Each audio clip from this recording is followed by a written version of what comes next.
حضرات آپ تاریخ اسلام پڑھیے گا۔ ابتدائی اسلام جب اسلام نہیں آیا تھا پوری دنیا کا حال کیا تھا آپ تاریخ پڑھ کر دیکھیں۔ حضرات عرب کے اندر ماحول یہ تھا کہ لڑکیوں کو زندہ دفن کر دیا جاتا تھا۔ ہندوستان کا ماحول یہ تھا کہ عورتوں کو چتاؤں پہ زندہ جلایا جاتا تھا۔ اگر کسی کا شوہر اگر مر گیا انتقال کر گیا تو اب اسی کی بیوی کو اس کی چتا پر رسیوں سے باندھ دیا جاتا تھا اور اسے ستی کر دیا جاتا تھا۔ آپ ملک چین کی تاریخ پڑھیں، وہاں آپ 571 عیسوی کی تاریخ پڑھ کر دیکھیے گا۔ حضرات وہاں ماحول یہ بنا ہوا تھا جب ایک باپ اپنی لڑکی کی شادی کرتا اور جب اس کو رخصت کرتا تو ساتھ میں ایک ریشم کا کوڑا بھی دیتا تھا اور اپنے داماد سے یہ تاکید کرتا تھا، اے میرے داماد اس کوڑے کا استعمال میری بیٹی پر کرتے رہنا۔ حضرات آپ پوری دنیا کا جائزہ لے کے دیکھیں، آپ روم کی تاریخ پڑھ کر دیکھیں، وہاں عورتوں کو ذلت و رسوائی کی سوا اور کوئی چہرہ نہ دکھایا جاتا تھا، ان کو پیر کی جوتی سمجھا جاتا تھا۔ پوری دنیا کا آپ جائزہ لیں، جب اسلام آیا تو حضرات اس وقت کیا ماحول آیا، کس طرح سے انقلاب آیا۔ نبی پاک صلی اللہ علیہ وسلم نے دنیا میں آنے کے بعد اور اعلان کر دیا لوگوں کے سامنے، اے دنیا والو یہ بیٹی اگر تمہاری بیٹی ہے، اگر یہ لڑکی بیٹی ہے تو یہ تمہارے لیے رحمت ہے، اگر یہ کسی کی بیوی ہے تو اس کے لیے آدھا ایمان ہے، اور یہ عورت اگر کسی کی ماں ہے تو اس کے قدموں کے نیچے جنت ہے۔ یہ سرکار کا اعلان ہے، میرے مصطفیٰ کی حدیث پاک ہے۔ تو اسلام نے عورت کا جو مقام اونچا کیا وہ کسی اور مذہب نے نہیں کیا ہے، وہ اور کسی دھرم نے نہیں کیا ہے۔ سب سے اونچا مقام اگر عورت کو دیا تو اسلام نے دیا ہے، عزت کا مقام اگر دیا ہے تو اسلام نے دیا ہے۔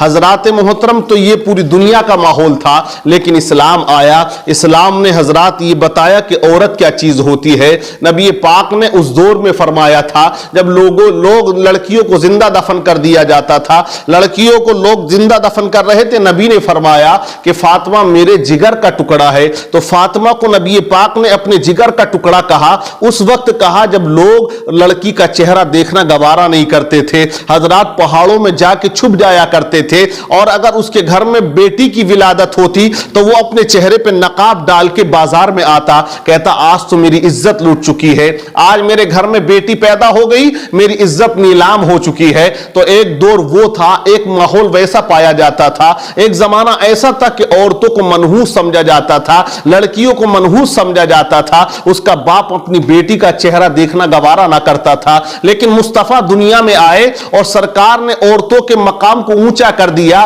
لڑکیوں کے مقام کو اونچا فرما دیا، اور نبی نے فرمایا اگر کوئی انسان اپنی بیٹی کا نکاح کرتا ہے، اگر وہ اس کو دینی تعلیم دیتا ہے اور اچھے سے اس کا نکاح کر دیتا ہے تو کل قیامت کے دن وہ مصطفیٰ کے زیادہ قریب رہے گا۔ حضرات تو یہ اسلام نے آ کے عورت کا مقام دیا۔ اب آج کا ماحول ہے، آپ نے دیکھا وہ لڑکی عائشہ نام کی احمد آباد میں، ابھی وہ ویڈیو بہت وائرل ہوا، اور میں مانتا ہوں کہ اتنے لوگوں نے اس پر اسپیچ دیے، اتنا بولے جہیز کے خلاف۔ اور حضرات اگر اس طرح سے بولا جائے اور اس طرح جس طرح ایک مہم یہ چلی ہے سوشل میڈیا پہ، آپ دیکھیں وہ لڑکی چھائی ہوئی ہے، اس کا جو ویڈیو تھا وہ ایسا وائرل ہوا کہ ہر انسان اس کو سنتا ہے اور دیکھتا ہے تو اس کا دل تڑپ جاتا ہے، آخر یہ انسان کہاں چلا گیا ہے، کیا اس کی انسانیت مر چکی ہے؟ تو حضرات میں آپ کو بتانا یہ چاہتا ہوں کہ آج بھی لڑکیوں کو زندہ جلایا جاتا ہے، جہیز کے نام پر زندہ اس کو بھگا دیا جاتا ہے، جہیز کے نام پر۔ حضرات تو پہلے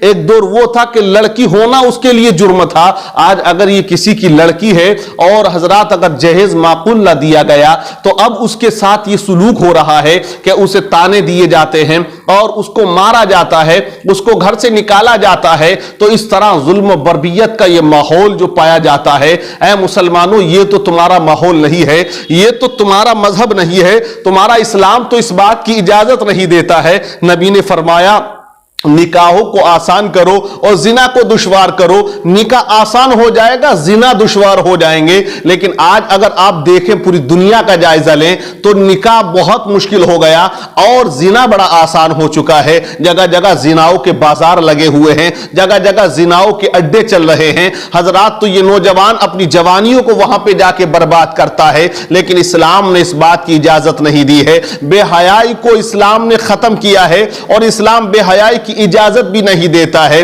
لیکن آج یہ جہیز کے نام پر یہ شادیوں میں طوفان بدتمیزی آج قوم مسلم کر رہی ہے۔ غیروں کا ہم نے جو لبادہ اوڑھ رکھا ہے، شادی بیاہوں کے موقع پر ہم نے یہ جو تہذیب کلچر اپنایا ہے، یہ کلچر اسلام کا کلچر نہیں ہے۔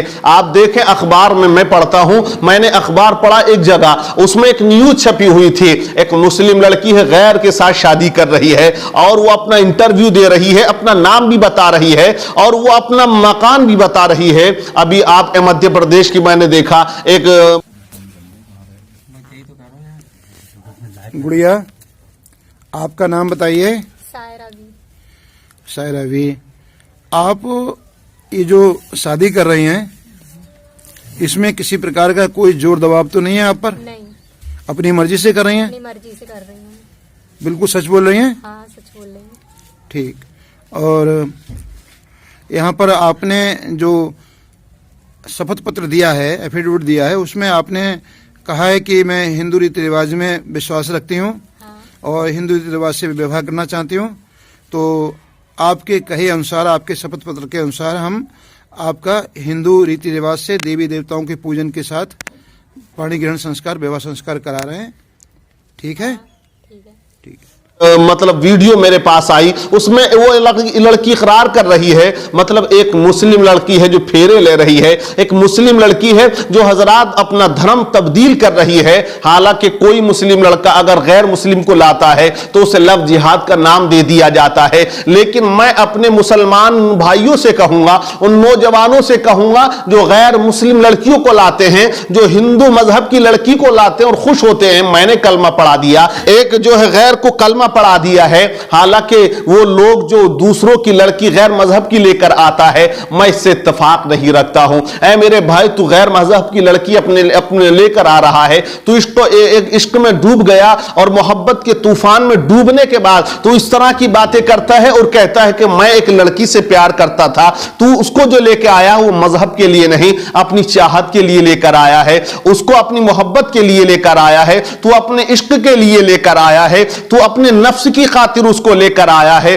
حالانکہ اگر تو واقعی اتنا دین کا چاہنے والا ہے، تو اگر اسلام کا اتنا بڑا فالوور ہے، اگر تو اسلام کا اتنا بڑا پابند ہے، تو میں نے دیکھا تو نماز پڑھ، وہ انسان جو لاتا نا غیروں کی لڑکیاں، نہ تو وہ نماز پڑھتا ہے، نہ دیکھنے میں آتا، نہ وہ روزے رکھ پاتا ہے، نہ اس کا لباس شریعت کے مطابق ہوتا ہے، اور کہتا میں نے ایک غیر کو کلمہ پڑھا دیا۔ میں کہتا ہوں غیر کی لڑکی کیوں لے کر آ رہا ہے؟ تیرے مذہب کے ماننے والی لڑکیاں اتنی موجود ہیں، وہ اپنے گھروں میں کنواری بیٹھی ہوئی ہیں، ان کے اچھے رشتے نہیں ہو رہے، ان کا اچھا رشتہ نہیں آ رہا، ان کا نکاح نہیں ہو رہا، جو ایام انہیں اپنے مطلب جو دن اپنے سسرال میں گزارنے تھے وہ اپنے باپ کی دہلیز پر گزار رہی ہیں۔ تو حضرت